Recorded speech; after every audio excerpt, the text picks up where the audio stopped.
Director General of the Ministry of Foreign Affairs, Niluka Kadrugamua, and other senior officials attended the media briefing at the Department of Government Information today. To accurately define a maritime boundary, it is essential to engage with India. Our President has already spoken with India's Prime Minister, highlighting the need for quick discussions to reach an agreement between both countries. We've made it very clear that Sri Lanka's land and seas belong to us, and we will not allow anyone to use them in ways that could jeopardize the security of India or our region. This is a fundamental policy, and we will make sure it is followed to protect both our national security and territorial integrity.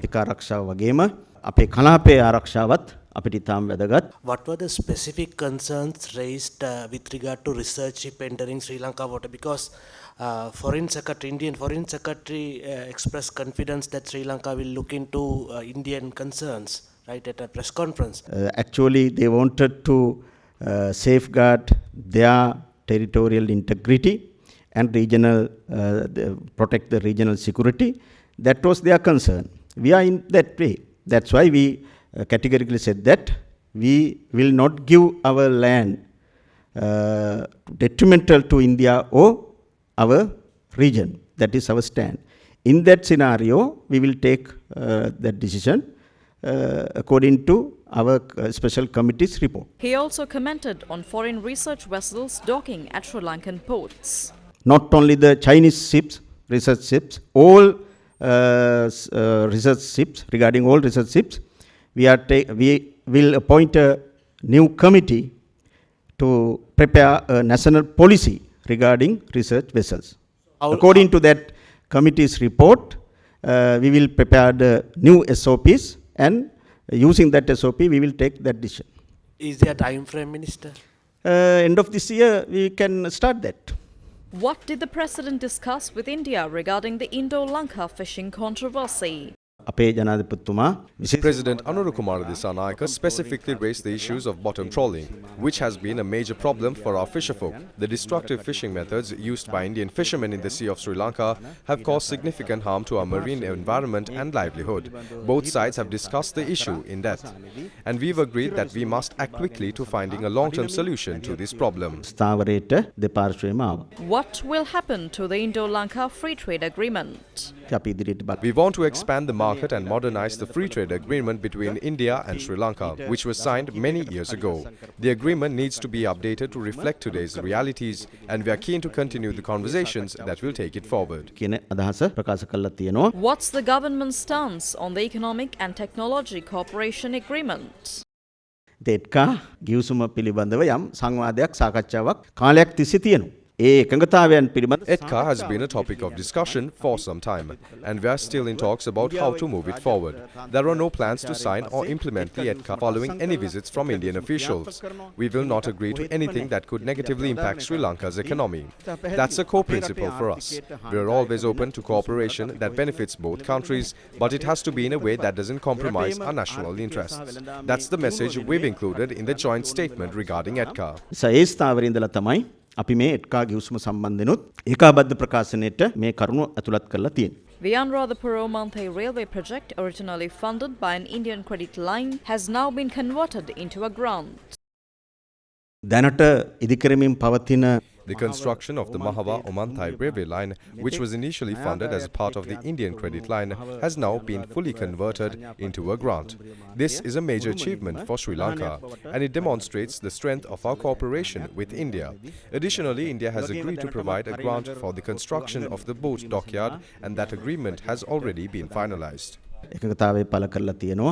ඒ පිළිබඳවත් අපි සාකච්ඡාවට ලක් කරා. Were energy projects discussed during the President's visit to India? අපි මේ බලශක්ති සංවර්ධනය පිළිබඳව සම්පූර්ණ දැනටමත් එකඟ වෙලා. Yes, we've already reached an agreement on a solar energy project in Sampur, which is now in the implementation phase. The Ceylon Electricity Board with an Indian company have signed the necessary agreements. We are also exploring options for LNG procurements and discussing potential renewable energy projects between both countries.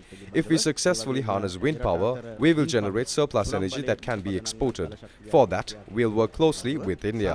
Under the BIMSTEC framework, the Bay of Bengal Initiative for Multi-Sectoral Technical and Economical Cooperation, we've agreed to explore the export of surplus energy. This is a mutually beneficial policy that will not harm Sri Lanka's national interests, and our people understand and support this approach. ඒක ප්‍රතිපත්තියක් විදිහට අපිට එකඟ වෙන්න පුළුවන් කාරණාවක් රටේ ජනතාවත් ඒක හොඳින් තේරුම් ගන්න තියෙනවා. The minister added that discussions regarding the proposed oil pipeline project between Sri Lanka, India and the United Arab Emirates are progressing.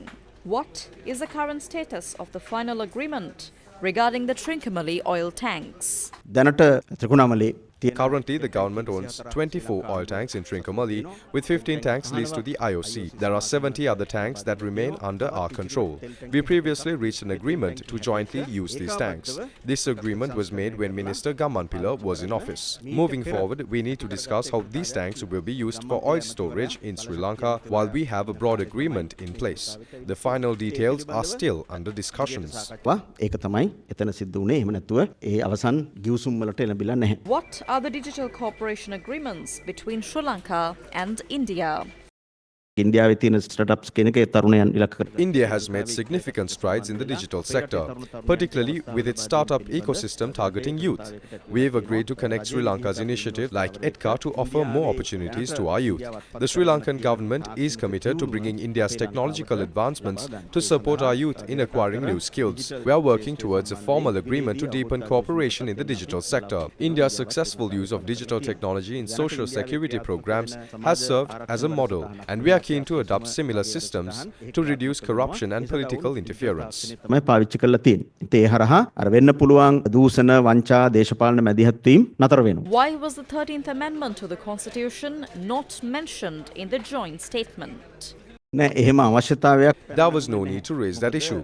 We are already operating in accordance with our constitution, which includes the 13th Amendment. There is no necessity to readdress it in our joint statements or bring in new discussions on the matter. ඕ අලුතෙන් ඒකාබද්ධ ප්‍රකාශ වලට ඇතුළත් කරන්න දෙයක් නෙමෙයි. What agreements did the president sign during his visit to India?